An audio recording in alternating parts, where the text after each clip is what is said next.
Are webinars the way to more business in 2025? The answer is yes. Stay tuned. This episode of Keeping It Real is brought to you by Real Geeks. How many homes are you going to sell this year? Do you have the right tools? Is your website turning soft leads into interested buyers? Are you spending money on leads that aren't converting? Well, Real Geeks is your solution. Find out why agents across the country choose Real Geeks as their technology partner.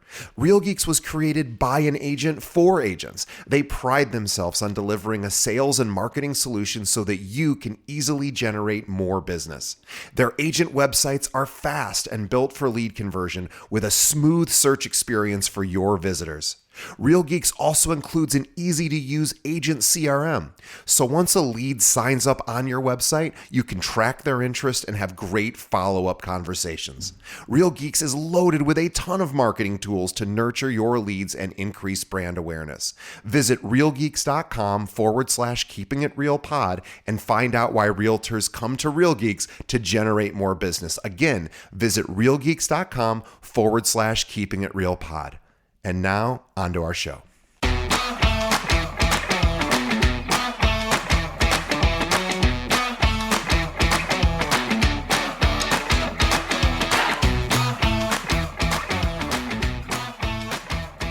Hello and welcome to another episode of Keeping It Real, the largest podcast made by real estate agents and for real estate agents. My name is DJ Paris. I'm your guide and host through the show, and in just a moment, we're going to be speaking with top producer and team lead Melanie Everett. Before we get to Melanie, just a few quick reminders. Number one, please let another agent know about this episode. As you listen through, you're going to get great insight from Melanie and actionable strategies of how to drive your business in 2025. Let's share the wealth. Find another agent that could benefit from this.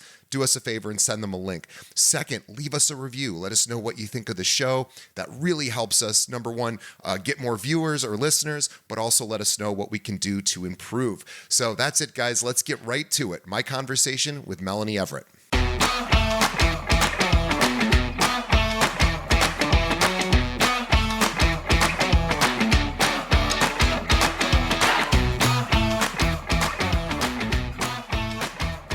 All right, today my guest is top 1% agent, brokerage owner, team leader, Melanie Everett. Let me tell you more about Melanie. By the way, this is Melanie's second appearance on our show. She was on our show probably 4 or 5 years ago. A great episode, and I'm really excited to have her back. Very rarely do we ever have a guest back, but Melanie has all sorts of fun things to talk about with us today.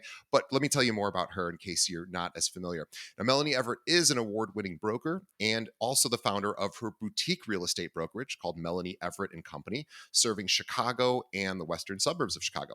She is a writer, a negotiator, a thinker, a marketer, teacher, reader, and leader in her industry. Since 2014, Melanie and her team have sold more than $300 million in residential sales and closed over 700 transactions. Melanie Everett & Co. consistently ranks in the top 1% of all brokers in Chicago. And in 2023, Melanie's powerful team earned the Chicago Association of Realtors Platinum Award for a number of transactions. And I want to give a few other accolades that Melanie would probably be too humble to share, but I want to share these just to tell you how amazing her and her team are. They, this year, top 15 small team in Illinois by volume, top 30 team in Chicago by transactions, top 50 team in Chicago by volume, Chicago Association's top producers, top agent network members, and back in 2017, she was a 30 under 30 NAR winner. So this is somebody who really, we're so excited, does not really have time to do this, and we are basically twisting her arm to come back, and we're so grateful. I want everybody to check out our website, MelanieEverettCo.com. We'll have a link to that in the show notes, and follow her on Instagram, Melanie Everett Co. Also linked to that in the show notes. Melanie, welcome back to the show. Thank you so much, DJ, and thanks for that amazingly kind intro. I appreciate it. After hearing all of those accolades, I'm honestly tired. I'm like, when did I have time for that? Well, and we should also mention you're a mom and wife and all sorts of other things too, in addition to running a successful practice. So you have plenty That on is your true. plate. And I know time is short, so we want to make the most of the time that we get to have with you. I wanted just to first start with something we talked about on several, probably 400 episodes ago when I had you on before, which was the idea that, so few realtors talk about, being introverted, and you're a self-described introvert. I am also an introvert, although I think a lot of people may not know that so much about me, but the truth is I am. It's hard for me to be in social situations with others. This is actually pretty easy, but there's a lot of distance here. But it's a challenge for me to do some of the things that I think a lot of our listeners may experience, being introverts as well. So I just wanted to talk just a little bit about that before we get into branding, about what's it like being an introverted realtor, and what might you say to any of our listeners who feel the same way. Oh, such a great topic, DJ. Thank you for bringing that up. I definitely would consider myself to be like an extroverted introvert where I do love going to events. I do love, being with friends, like being with others does energize me, but in small doses, and I feel like I need a lot of time to, like, recover afterwards. So, for instance, like, if we have a big team meeting or something like, that takes a lot out of me, and I like to have time built into my day to, like, have some solo work time or to, like, come home and relax before, if I have anything else that evening, I go to that, so on and so forth. So, definitely feel like being a little bit more introverted, you need to build more margin into your day and your routine and not stack appointments. Part of the issue with the real estate world is that it's all about that hustle culture. It's all Yeah. about being as busy as possible. You have to have as many appointments in a day as you can possibly fit. And for me, I just like am not operating at my best if I'm that slammed and that, running all over the place back to back on appointments. So really trying to, build space into my daily routine, not have too crazy of days with too many events or meetings or obligations in one day, but really trying to schedule accordingly for what's going to work for my, you know, mental health. Yeah, and the good news for our listeners who feel similarly, like you're not alone. This is not an uncommon. I mean, being an extroverted introvert or some sort of combination of the two is more common than not. So we can all relate in certain ways to that. I know for me, I used to stack appointments for my own part of what I do here at the business, and boy, I would it was not a good idea. I did that for years and years and years, and I would come home exhausted, and I couldn't figure out, what am I doing wrong? And it was, yeah, I needed some of that recharge time. So I can certainly appreciate that. So I appreciate you saying that, Hmm. because again, in hustle culture, it does seem that you're maybe falling behind if you don't have things stacked right on Hmm. top of each other. And you're proof Yeah. that that doesn't have to be the case. So I love that. Hopefully, I will also add that I think there's this assumption that real estate agents are the loudest people in the room. Like a real estate agent is magnetic. They're the most social. Like they get to the party and they're lighting up the party, like everyone wants to talk to them and they're popular and all of that. And I definitely feel like I'm at the other end of that spectrum. In a large group setting, I'm like quieter. In a big meeting or like a mastermind or something like that, I'm definitely not the loudest person in the group unless I know them really well and I'm super comfortable.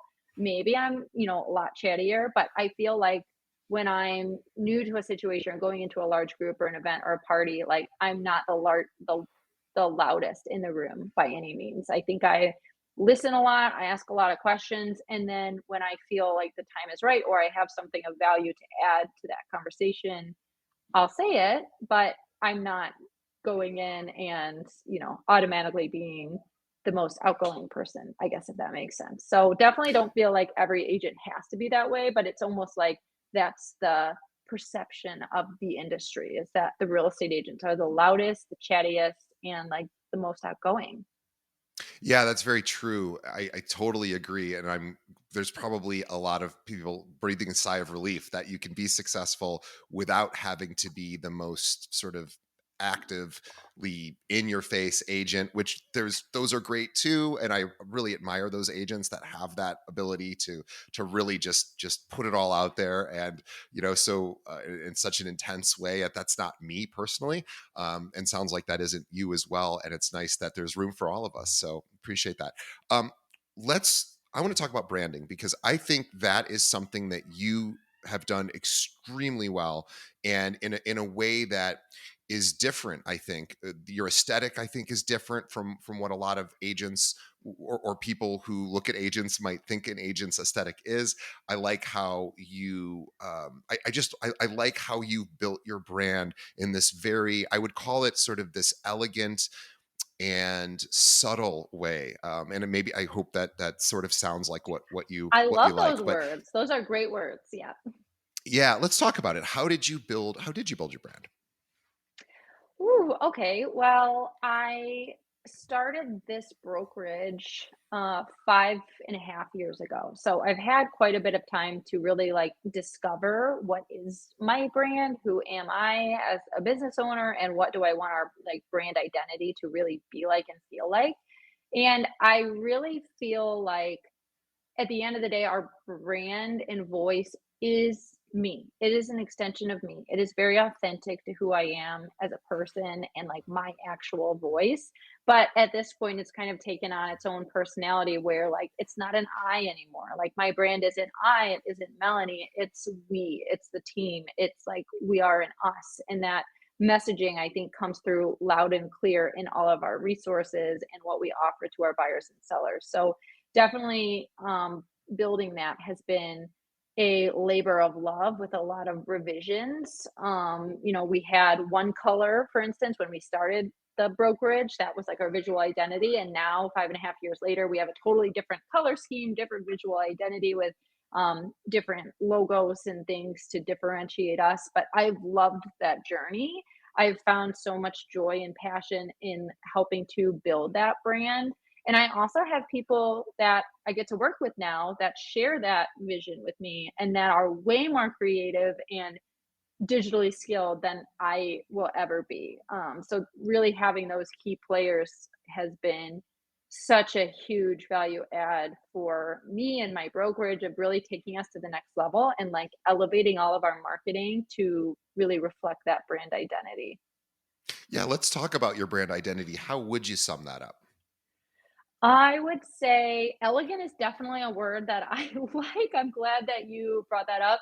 I like that word elegant. I would say we're very relatable. We're very down to earth, and that I would think is reflected in our brand. But we're also very tailored, obsessed with details, and have a very specific look online where there's not a comma out of place. There's nothing blurry that's being uploaded. Everything is very crisp, clear to the point, but it has like a friendly feel, if that makes sense. It does. It does.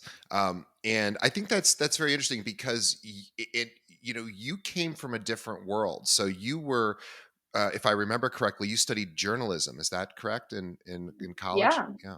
Yep. Yeah, so Right you on. wanted to be a writer, and what I liked, and I want to talk about this, and I don't know that you still are doing this currently because you guys have become such a big brand and a big brokerage. It would be difficult, I think, to do this. But one thing I really loved is that you would write stories about your clients, and you would publish blog posts saying, here's the story of so and so, and this is the house they purchased or the home they sold, and it would go in depth. It wasn't just here's who they are, and it was a story. It was really interesting, and then you would share that on your website.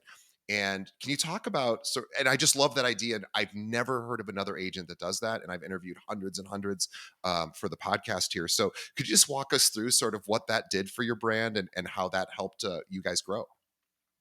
Oh, yes, of course. I love that you remember all of that and my background and everything. That's so funny. But yeah, I started, my very first closing, I snapped a picture of my buyer at the final walkthrough, and I then turned that picture into a social media post and also a blog post, where in that post I wrote the story of how I met my client, how we were introduced, what our searching journey was like, how competitive it was to get a property, and then the end result. So, what did my client buy? And I just loved writing the more personal side of the transaction. I think a lot of agents at the time, and still now, do a mix of things, but at the time, a lot of agents that I saw and followed were posting, just sold, represented buyer, here was the purchase price. And that was so great and adds so much credibility to those agents' brands. But then I thought, who am I as a person? What is the story that I want to tell? Well, I really want to make it about the clients. I want to tell the client's story and just bring a level of relatability to what is a very scary thing, buying your first property. And so the idea just kind of snowballed from there of like, okay, I'm gonna do this consistently. At every final walkthrough, there will be a picture taken and there will be a story told. Not every buyer at this point gets the write up. That's something where we switch off. Agents on my team will feature a buyer almost every month and then do a little write up on that buyer. But now I would say we're really telling those stories as simply as possible in the social media captions and posting a story and saying on Instagram stories and saying just a little bit about what the client bought and then showing, of course, their final walkthrough picture. So it's like still the same. We're still doing so much of those things that I did early on, but it's just grown up a little bit and become something where, we did 99 transactions this year. It's not practical to write 99 posts and 99 stories. So doing it in like a more digestible way. Well, and people aren't reading blogs as much anymore. So Right. unfortunately, we've moved away from that. Obviously, Right.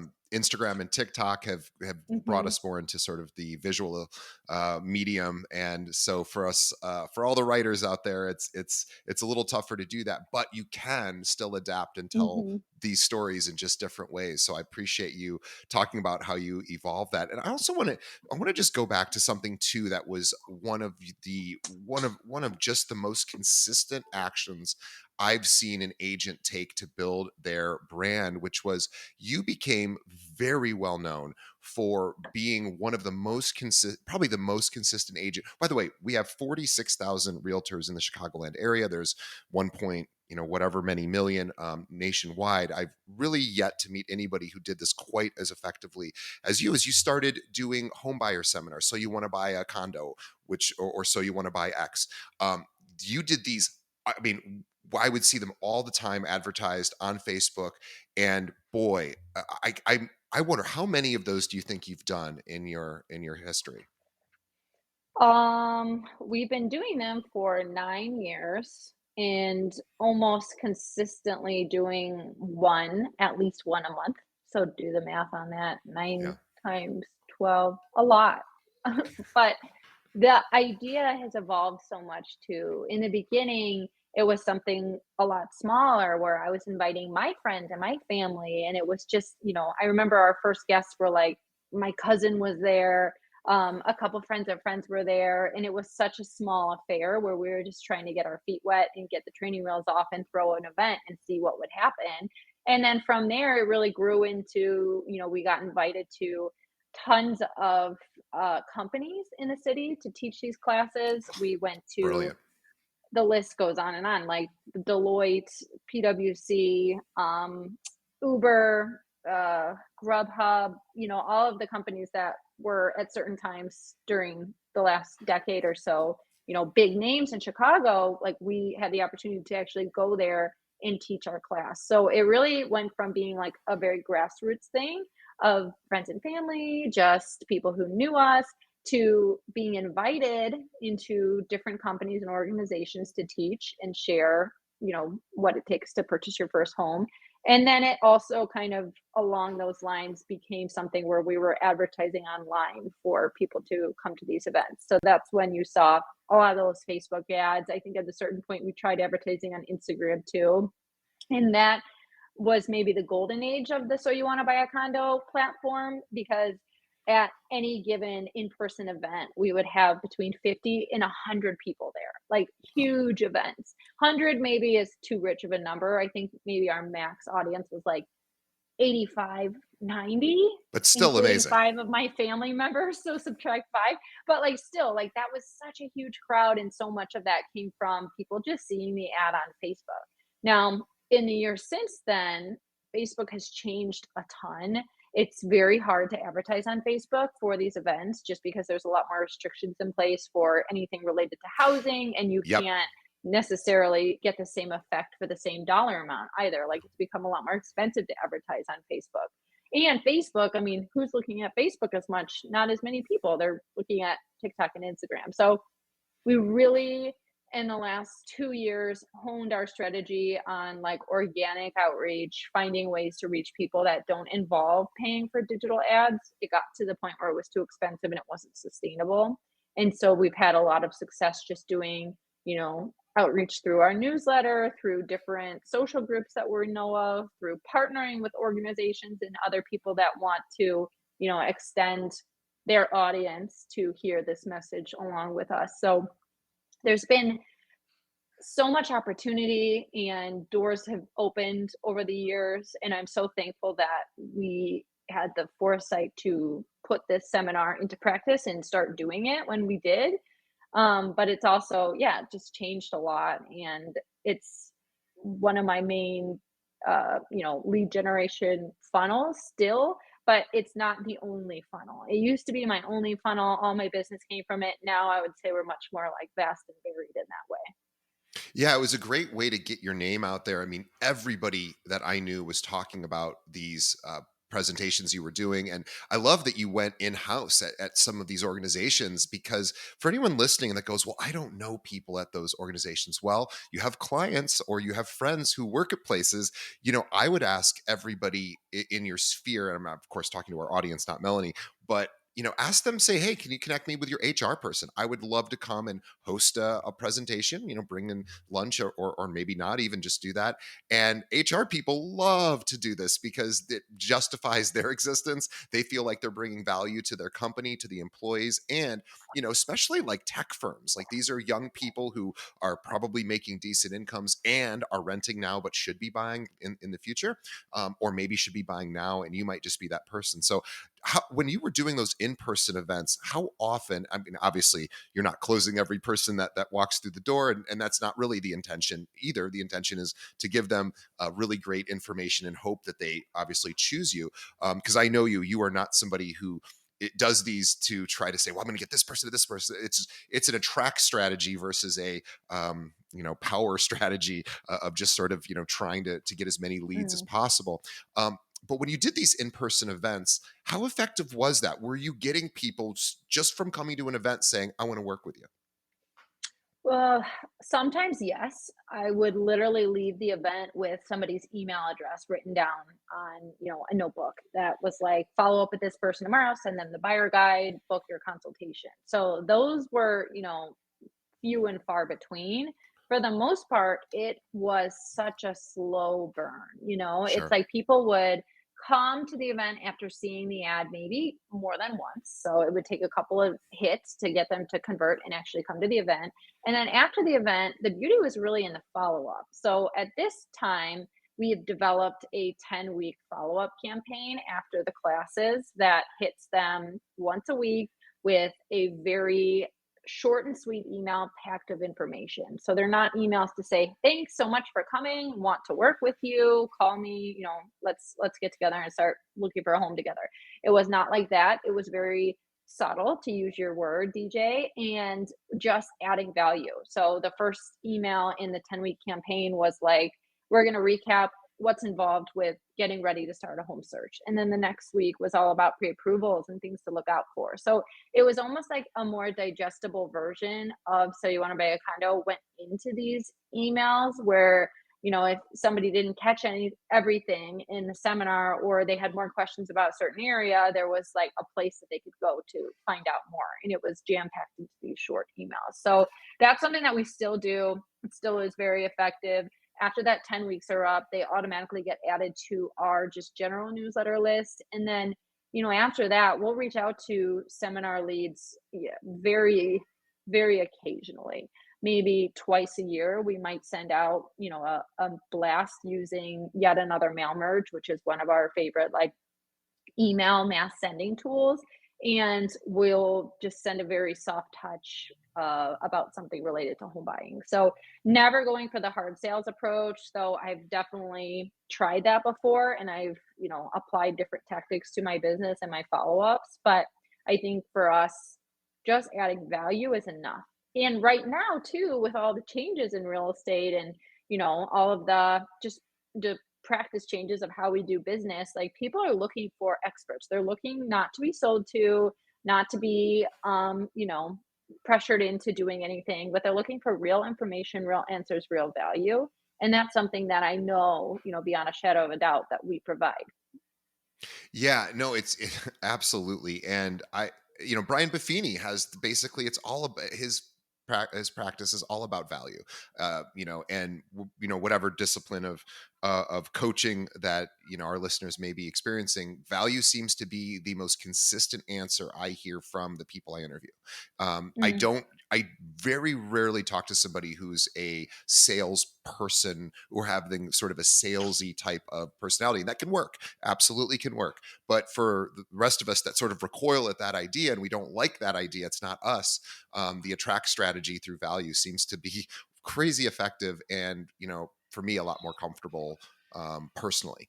So I can appreciate that. I do have an idea for you for another a presentation as I was thinking about what kind of presentation would I want? Well, my presentation would be, so you're locked into a 3% mortgage. What do you do? Because honestly, mhm, it's mhm. really a good one because I'm not looking to move. I'm happy where I'm at. But if I wanted to, that would be a hard thing for me to wrap my mind around, right? So I love the idea of one of our listeners, running with something like that, because it's like 80% of the 85% of the homes in this country are in that position. And I know there's a lot of people that are just like, I don't know what to do. So that's always something as a little idea, maybe. I don't know. I But love it. I love I it. Somebody should do it. Take it and run with it. It's such a good I, idea.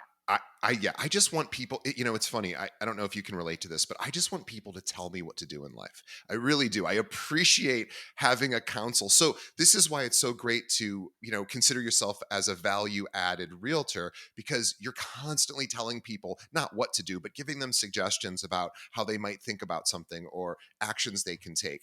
And again, that's all I ever want. I just want somebody to say, "Oh, you're supposed to go do this right now." Okay, great. I don't have to think about it. I can just go do it. Tell me what to do, and I could do that. I think if there's a lot of our listeners out there thinking about how can they attract business, the value model seems to be the way to go. And certainly you can do this on Mhm. social media. You could do a video every day with a tip. You can go to every home you see and find something cool that you want to show off. And there's so many opportunities to just authentically provide something that's of use.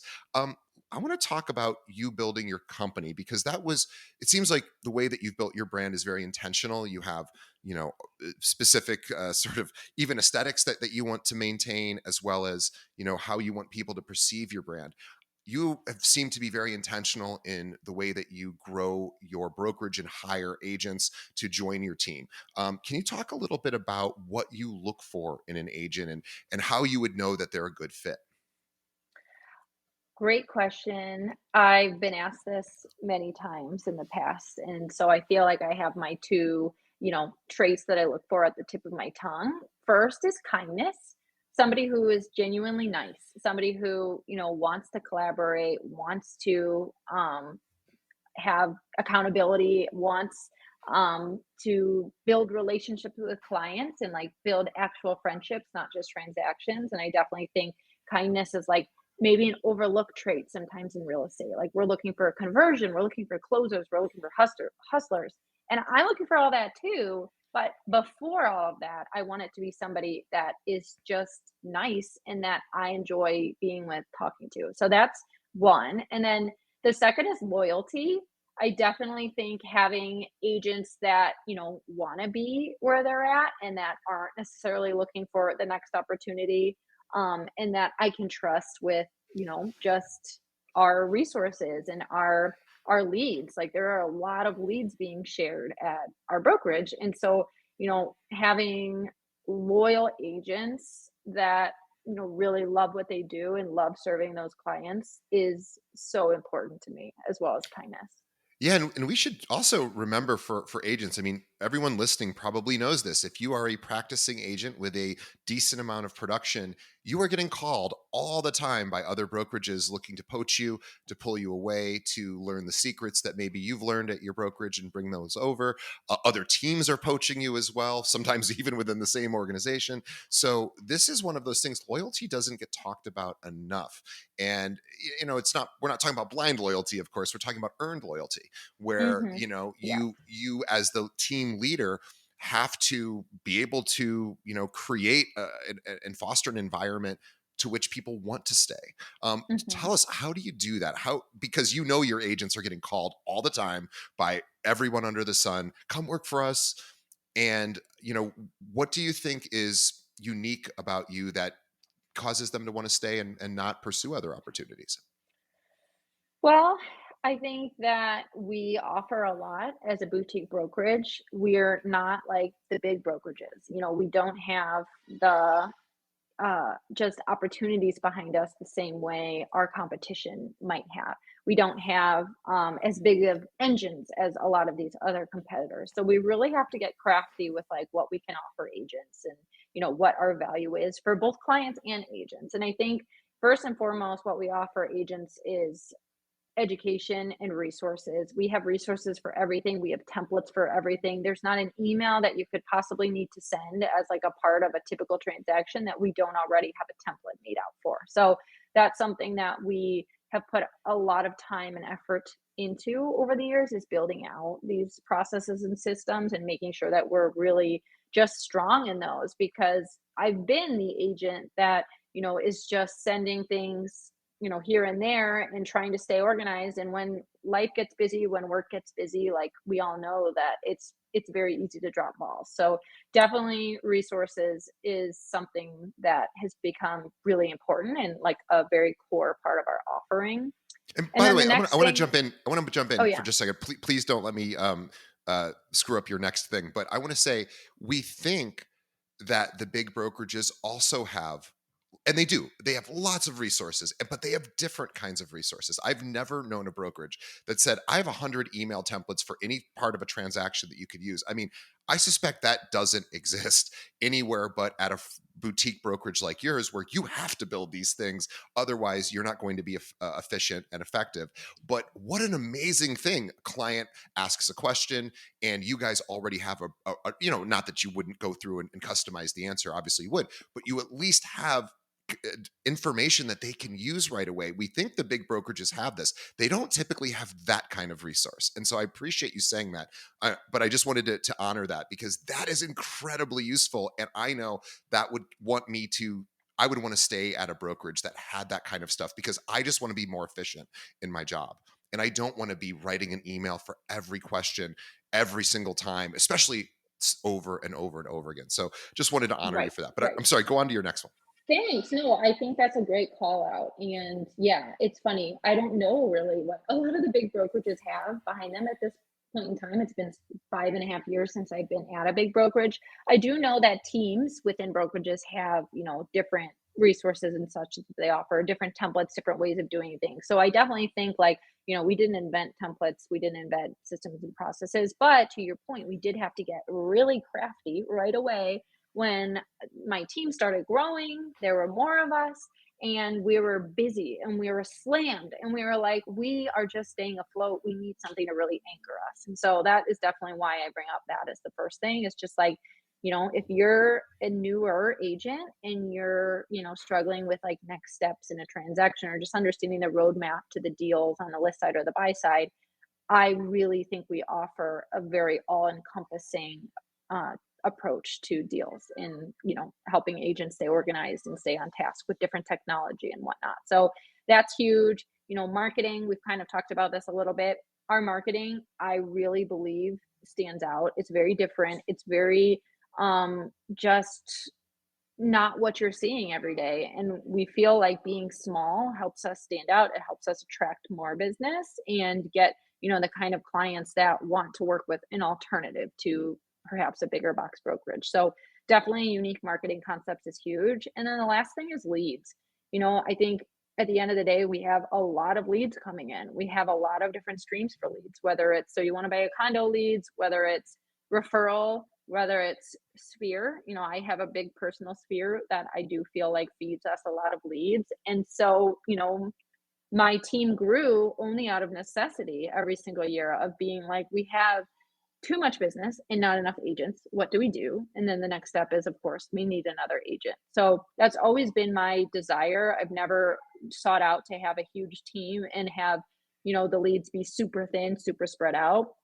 I've always really wanted to be able to have leads coming in and then assign them or give them to agents that I know are going to do the best job, that I trust completely, that are loyal, that are kind, that are going to like take that lead and close it. And so that I would say is something that is really important to our business model and something that I spend a lot of time doing. Like lead generating is the job of any agent, right? We're all lead generators. But I feel like as a business owner and a team lead, I'm spending way more time lead generating than I am actually taking clients. I really take only a couple of clients if I have the bandwidth for it, and then everything else I have my team take and do consult to closing. Let's talk about lead gen a bit. And we know that you do monthly webinars or in-person events, but you're doing more than that, of course, because you said, people who show up for those sometimes they may have to show up a few times, or they may not be ready to buy for a year or more. And of course, those people, the funnel obviously gets a lot longer. But let's talk about lead gen. This is a time where lead gen is more important than ever. We're seeing a mass exodus of agents leaving, which is probably wonderful news to everyone who is actively in the business because you actually can pick up market share. But it is certainly indicative that it's more challenging for a lot of agents right now to generate leads. So, anything that you're willing to share that's working for you and the team right now? Mm. For sure. I mean, definitely consistency with classes. For us, it's not just so you want to buy a condo anymore. It's a whole suite of classes. It's so you want to sell a condo. It's so you want to navigate Chicago schools. It's so you want to move to the suburbs. We've done so you want to classes for agents specifically, talking about topics that agents can benefit from. So really, that's been something that we've grown and built out that continues to generate ongoing leads. Outside of that, I would say we are very strong in our referrals. We do an amazing job in our transactions. I really, in the bottom, deepest part of my soul, like we care so deeply about these deals and no, they're not all going perfectly smooth. There are factors that are beyond our control, and we're not perfect either. There's certainly been situations where I've made a mistake and I've had to own up to it with a client or something. And it happens and it's life and it's hard to swallow, but it happens. So I definitely think, doing such a good job, putting so much heart into the transaction, letting the client benefit from our resources and our organization and our expertise. The goal is, of course, they get to the end of that transaction and they're like, wow, working with this firm, like they were small but mighty. They had everything covered. I went to a class, I got connected with an agent. I started my search. I then started working with their transaction coordination team, and everything was just, a very well oiled machine. Like that's what we feel a lot of clients leave our transactions saying and expressing in Google reviews and whatnot. And so that's been just a great way to generate more business is like, being able to point to that or, having their friends reach out, so on and so forth. So definitely referrals is huge like it is for so many, I know. And then, outside of that, I think, we have a really um significant ish. I don't know if this is a large amount or not, but we have like maybe 7,000 ish newsletter subscribers. So we definitely feel like we have a pretty solid audience that has, of course, their own spheres. So it's like every single person that's getting our newsletter, it's not just about selling to them. Some of them don't even live in Chicago. It's about who's in their sphere. Is there somebody in their sphere that could benefit from one of our upcoming classes or a tidbit that we share in the newsletter, so on and so forth. I love all of that. One thing you said about your classes, just to go back for a second, which I thought was a brilliant idea that I haven't heard yet, which is navigating the Chicago public school system or the schools. Maybe it's public and private, but this is what, unless you're in a rural area where there's only one school system and that's what it is. But if you're certainly in a metro area like we are, certainly very urban, and a million different school options here in Chicago, and a lot of big cities have that same challenge. Is then, do we have to live somewhere to get into certain schools? How does it work? And I know everybody, one of my friends who has children who lives in the city has gone through this, and it is stressful, it is difficult, it is complicated, and you just want somebody to tell you how it all works.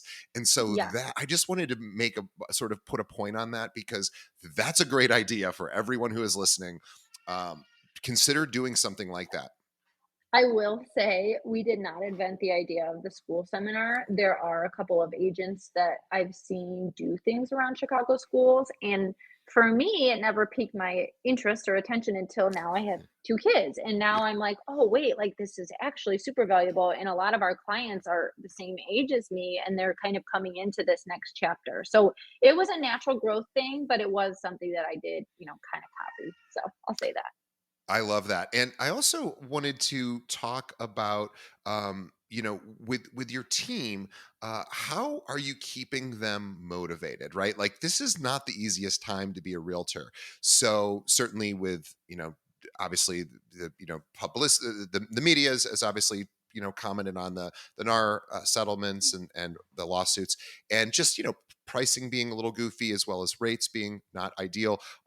But how are you keeping the team going forward every day? What is your approach there? Um, you know, I don't have a great answer for that. I think that I am a really good leader, but I don't know sometimes that I'm like the perfect leader or the most motivating person.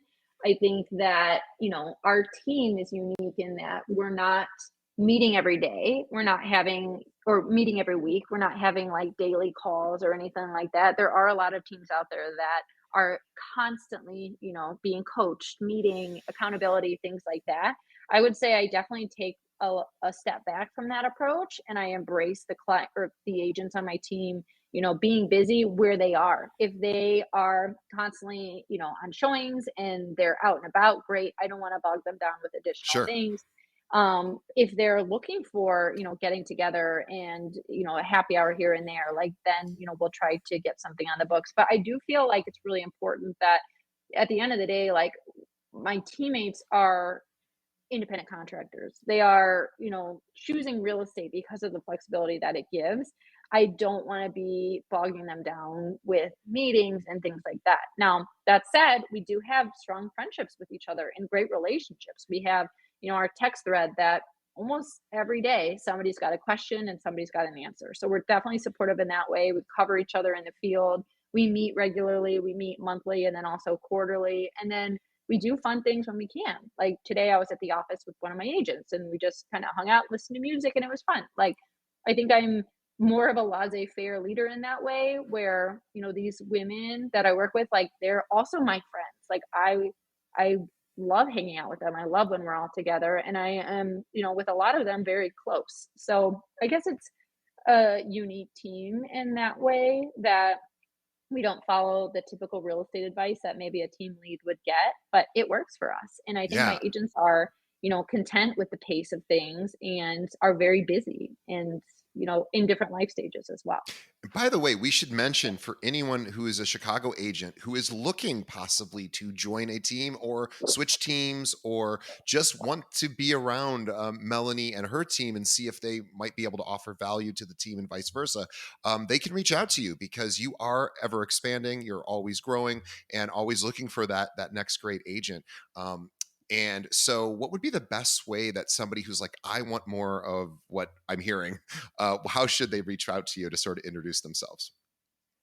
Send me an email. I love connecting with the agents. I honestly connect with agents a lot throughout the year, and we'll just, have conversations, phone calls, coffee, just like for me, not only from a recruiting standpoint, obviously that's so important and, a core tenet of like my responsibilities.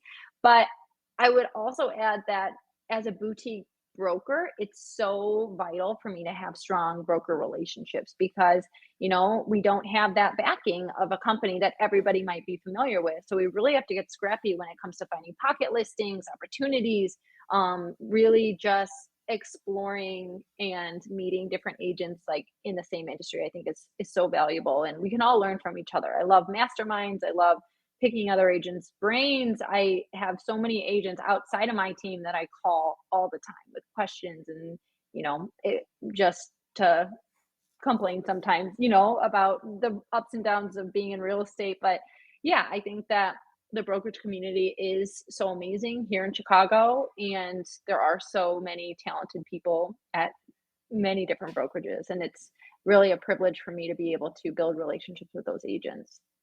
Well, if you want to build a relationship with Melanie, email her and you can go to her website, which is melanieeverettco.com, which we have a link to in the show notes. My last question, open houses, still effective, less effective? What is your take on open houses in 2020, end of 2024, early 2025? Hmm. Well, one of my agents hosted an open house, met a couple, and they ended up buying a $1 million+ place with her. So I would say effective. That was just this year. It's not always a result, it's a numbers Sure. game, just like anything. You have to host enough of them to really get the full effect. But yeah, I mean, when I started my business, I was the open house girl for that Coldwell Banker office. I was every weekend, sometimes doubling up on open houses. So imagine how exhausted and introverted me was doing two open houses in one weekend. But that's how I met so many of my first clients. It's not that easy anymore. People find agents online a lot more, and they're more hesitant, I think, meeting people in person at open houses. But I still think if you've got the skill set, if you're asking the right questions and you're listening and not just speaking to open house guests, I think that's where, the magic can happen and you can really get leads from it. Agreed. Well, I think this is a great place for us to wrap up. I want to also mention to all of our listeners, which like 95% of them don't live in Chicago. So, but you may have clients that move in and out of Chicago, right? Certainly, we are one of those markets that feeds other markets and we get fed as well. So, Mm. if you are another agent in another market that wants to develop a relationship with Melanie to see if you guys could refer business back and forth and if you guys would be a good culture fit, definitely reach out to her, email her as well. We'll have a link to her email in the show notes, as well as you can go to her website and connect with her on social pretty easily too. But I really encourage everybody listening to go to her website for no other reason than to look to see how it's a little different than what you're probably used to seeing with team and brokerage websites. There's a very intentional aesthetic there that I think is pleasing, at least pleasing to me. Also, if you look at the Instagram, there's a gentleness to the way that things. I think gentleness would be another word I would use, an adjective to describe your brand. And I don't mean that in any sort of pejorative way. I mean it is a unique and very difficult to um, I think to present authentically, but I think you have that, and I think that gentleness is very disarming, and I think it's welcoming and inviting. And when you go to her Instagram in particular, as well as her website, you'll feel the gentleness sort of coming through. And notice what I would encourage our listeners to do is, as you're checking out her stuff, notice how you feel as you're going through. Do you feel are you feeling a certain type of connection or emotion? I suspect you will be, and it'll be very automatic. So it's a really cool website. It's a great aesthetic on all of your Instagram posts, as well as all the stuff you do on social. And I think gentleness really works, but it's hard to do, and I think you do it incredibly well. I hope you take that as a compliment. That was so nice, seriously. I wish I had just recorded all of that stuff you said and could just replay it when I'm having an off day. But wait, it is recorded, right? I can go back and It's listen to true. this on Spotify. It's Yeah, good, it's you great. could upload it into Chat GBT and tell it to give you a compliment every day from one of the things I said too. But anyway, this Oh, Melanie, thank you so much for coming back. We are such big fans of yours, and really, your first episode when I released it ended up becoming one of our most listened to episodes of all time. It still wow. probably is. I don't look at those numbers anymore, but I probably should. But anyway, you are still so much fun to talk to. Everything you do is really unique and different, and just welcoming and warm. And I really encourage everyone to check out and borrow from her, borrow from Melanie's, borrow from the way that she presents herself, if that is a good fit for you as well. And if you want to join her team, well, she just told you how to reach out and start that conversation. So, on behalf of our listeners, Melanie, thank you so much. We appreciate you. We appreciate your time. We know how busy you are. I know there are kids to tend to, there's business to tend to, and you took time out of your day. So appreciate you on behalf of the audience and on behalf of Melanie and myself. Thank you to the audience for sticking around to the end. We appreciate you. The best way you can help our show, should you want to, is a couple of ways. Leave us a review. Let us know what you think of the show on iTunes or Apple Podcasts now or Spotify, wherever you're listening. We read all the reviews and make changes based on your suggestions. And the best way you can help us is tell a friend. Think of one Mm. other realtor that needs to hear what Melanie just talked about today with respect to branding and team building and just sort of how to run a business. Send this off to somebody who's struggling right now. They would appreciate it, and we would appreciate it. So thank you to our audience in advance. Melanie, we will see everybody on the next episode, and thank you so much. Thank you. It was a blast, and I really appreciate it. Thanks, DJ.